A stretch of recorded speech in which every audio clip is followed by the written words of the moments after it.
রয়েছেন তারা তাদের এই গরুকে কিন্তু নিয়ন্ত্রণ করতে পারছেন না।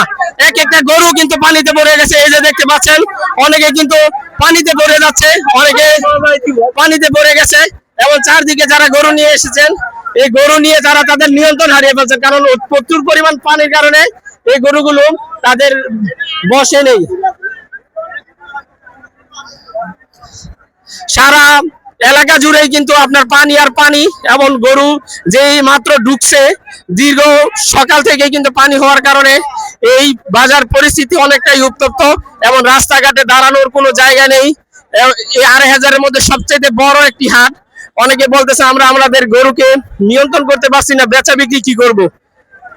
আবার অনেকে কিন্তু তারা তাদের পছন্দের গরুকে সেল করে দিচ্ছেন। এদিকে আসো, এদিকে শেষ মুহূর্তে আমরা এই সামনে একটা গরু দেখতেছি। ভাই কত করে কিনছেন? এই যে প্রতিকূল পরিবেশ উপেক্ষা করে এই গরুটি নিয়ে গেলেন ১,১৫,০০০ টাকা দাম। আমরা পিছনে আরেকটা গরু দেখতেছি, একের পর এক। এই যে দেখুন গরুটি অনেক আচরণ করতেছে।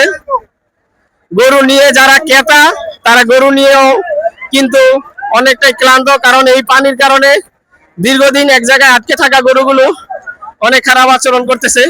আরেক ভাই আরেকটি গরু নিয়ে আসছেন, কিনছেন ভাই কত? ১,১৬,০০০। ১,১৬,০০০ টাকা দামে গরু এই পানির মধ্যে কিন্তু বেচা কেনা চলতেছে। বাজারে এসে কি মনে হইতেছে, এরকম বাজার কি দেখছেন নাকি আরো আগে? না আরো ভাই একবারে গরু কেমন বেচা কেনা হইতেছে হাটে? আলহামদুলিল্লাহ মোটামুটি ভালো হইতেছে বেচা কিনি। গরু কিনছেন নাকি বিক্রি করতে? তিনটা হয়েছে, এখন কিনবো দেখতেছেন। শেষ মুহূর্তে অনেকে কিন্তু পানিকে উপেক্ষা করেই এই জমিতে নেমে পড়েছেন, তারা তাদের পছন্দের গরু কোরবানির পশু ক্রয় করার জন্য। আমরা অনেকের সাথে কথা বললাম যে তারা আজকে যেহেতু বৃষ্টির ৭ দিন এবং আর পরবর্তীতে আর কয়েকটা হাট রয়েছে, শেষ মুহূর্তে গরু কেনার জন্য এই পরিস্থিতি যেটা সামাল দেওয়া অনেকটাই কষ্ট হচ্ছে।